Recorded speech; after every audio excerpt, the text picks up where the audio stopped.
Morning. Today we are going to learn the concept of polymorphism. Particularly, we will go and learn with the function overloading. So let's define what is polymorphism. Polymorphism is a Greek term. It's a Greek term. It divides into two components: poly and morph.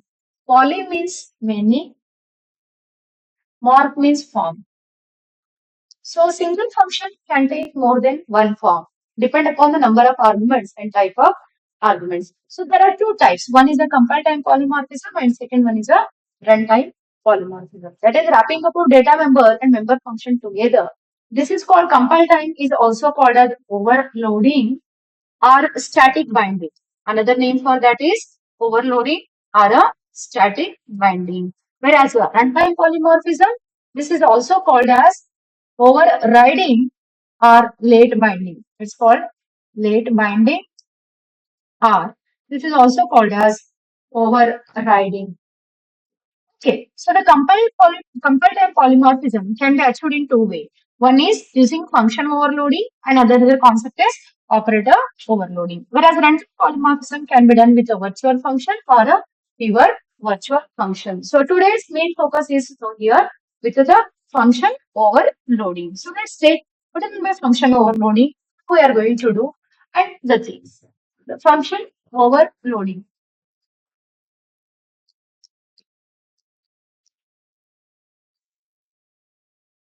Understand the definition. What is overloading? Providing more than one task to the same thing. That's called as the overload. So functions are overloading here. Definition is a function prototype is same. Okay, function overloading is name of the function is same, but the number of arguments and type of arguments are different. So let's describe here. The function can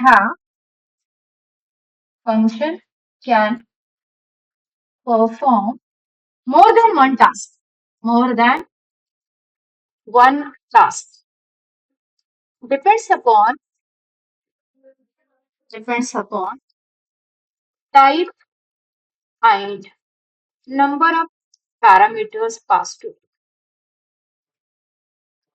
parameters passed to the end. So that's called as a function overloading. So function, for example, here, okay, sum is a function where it's taking only one argument. Okay, another sum is a function where it's taking two arguments in A and B. Another sum is a function which doesn't take any argument. Another one more function sum where it takes one argument as integer and another argument as b. There are three arguments and another argument as float c. Okay, so these are different types of function. Function is sum here, there is no argument. Function with a single argument, function with the two argument, function with the three argument of a different data type. So depending on the type of number of arguments and type of arguments are passed, so it overloads. So for example, I will take a real example for this.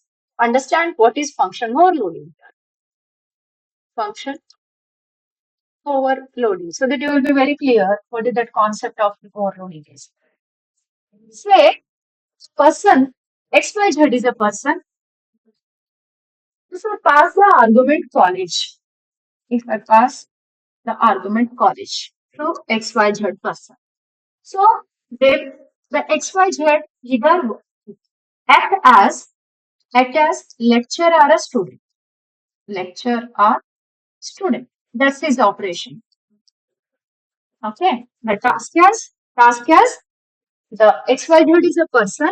If I pass the argument as college, he acts as the lecturer or a student. If same XYZ, the argument is passed as father. So what is that operation changes now? The same person, the operation act as maybe a son or a daughter. If say XYZ person, if I pass the friends, the arguments are changing. Then he acts or she acts as a friend. So this is the concept of overloading.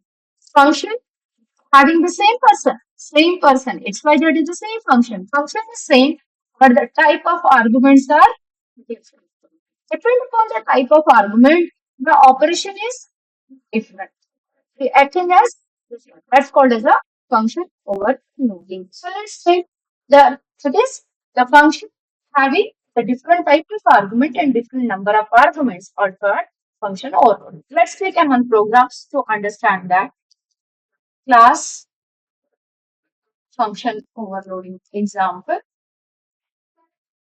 Okay. So here we are going to overload. The name of the function is same but with the different arguments. The public int x and int y. So variables we are going to take.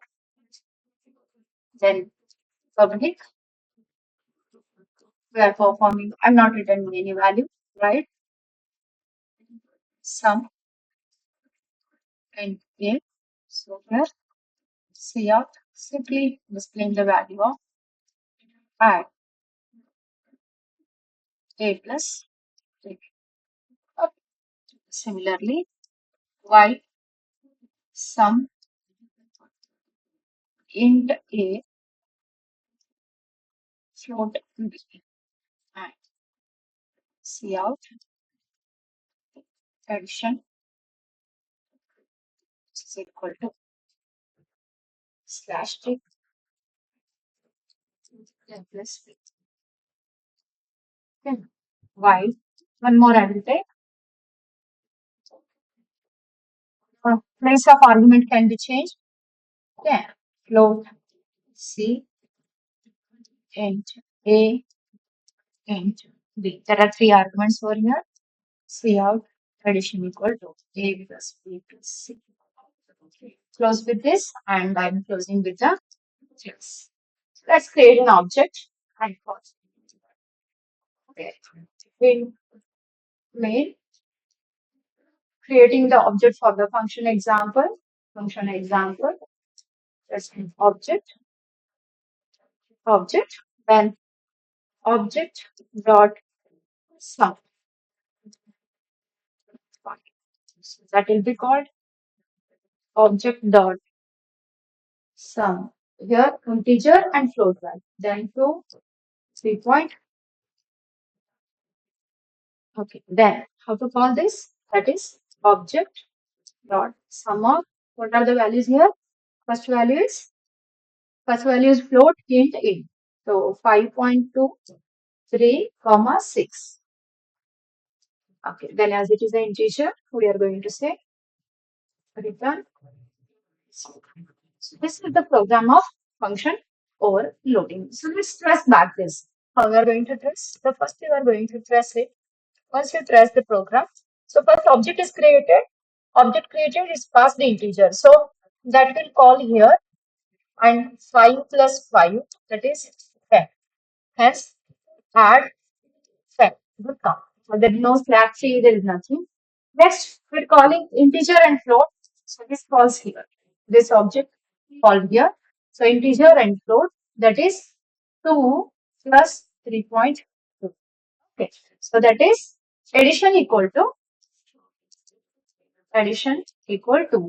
with the value comes here 3 5.2. Next, I'm calling the three elements and hence here are the three arguments. It matches here wrapping up of data member and member function during the compilation. So simply it adds with the value called 5.2 plus 3 plus 6. So 9 and 14.2 will be the answer. So this is how this is into the function overload. Thank you.